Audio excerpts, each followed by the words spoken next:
Do you find yourself performing the same editing tasks over and over again? Well, let's talk about module chains in Izotope RX, the tool that allows you for quick paced editing, speeding up your workflow. Let me show you how it's done.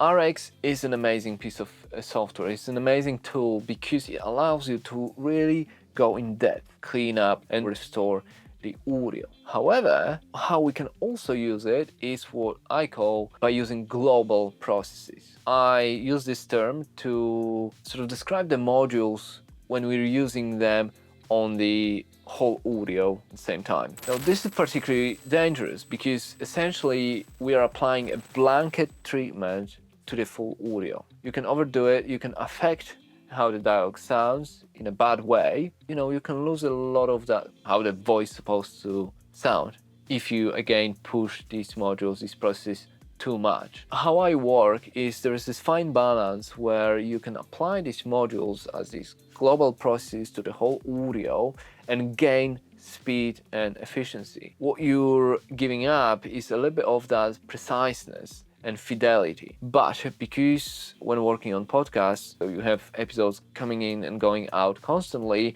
in my view, I have to sacrifice a little bit of that to gain that speed, to gain that efficiency. Well, before we jump into Pro Tools, I want to say a couple things. One is when I treat the clips, when I treat the dialogues, I always either copy them to a separate track and mute, so I keep the original, or I save another version of the session with an extension RX, so when and if I mess up, I can quickly go back and re-import the originals. Two is the recommendation I got from the Izotope staff, and it's that you shouldn't apply these processes to audio longer than 1 hour. That's because of some glitches or something like that. When I'm working with long audio, I will split it into chunks, like 30 minutes chunks, and then run the module chains.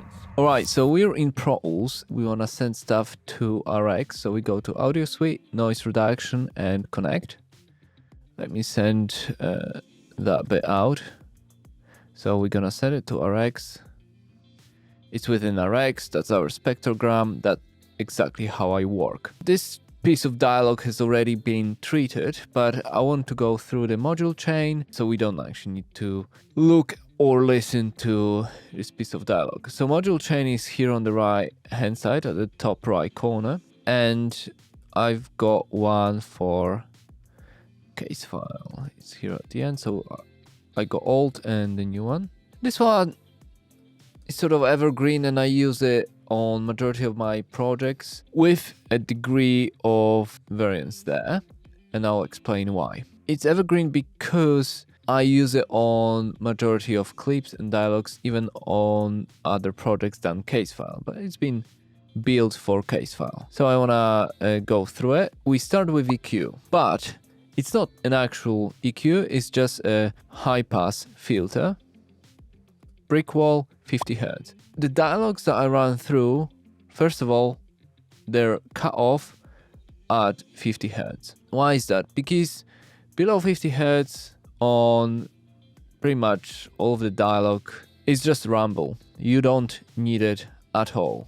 And of course, the EQ that we're pushing then further as a plugin in our DAW, in my case it's Pro Tools, even goes up to 100 or even higher for female voices. I think it was only one instance that I switched that off, and it was on one of the CaseFile Presents projects where the speaker had a really deep voice, and I was like, I think this is affecting it a bit. Like, I wasn't sure, but I switched it off just in case. So that's EQ. Then we go De-plosive, sensitivity and strength set at 5, which is I think a default. And frequency limit is 100. Every plosive on P and B letters below 100 Hz is getting rid of. Again, running on majority of the dialogue, it's fine because it will not affect the plosives that you want it to be there. I mean, below 100 Hz on dialogue, it is pretty safe. We go into a declick now, and I've got a multi-band random clicks set up the algorithm.